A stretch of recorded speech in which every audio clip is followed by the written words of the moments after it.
This is how you can change the swipe up settings on the iPhone. So a few things which you might mean. The first one which I want to show you is by heading over inside of the settings of your iPhone, and then you should find the accessibility section from which you can see a green icon for the motion. So when you get in here, a bunch of different things which are going to pop up. And when you click on reduce motion, you can change the swipe up animation.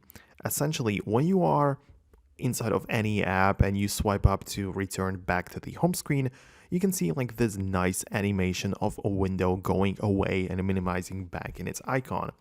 However, if you reduce the motion by enabling the first toggle, you can see that the animation is different. It just like blends in with the background.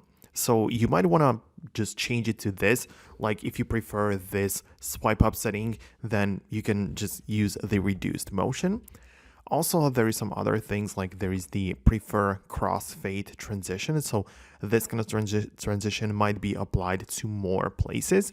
So you can just have that as well. So yeah, a bunch of different things in here too. So up to you to figure out the way that you want to use it.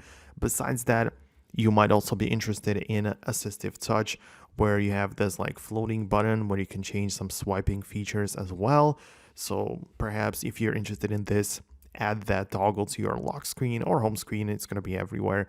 So yeah, that's it from me. If you like this type of tutorials where we go directly at the thing that we want to talk about and we tackle it right away. So if you like that, subscribe to this channel and make sure we see each other in the next video as well.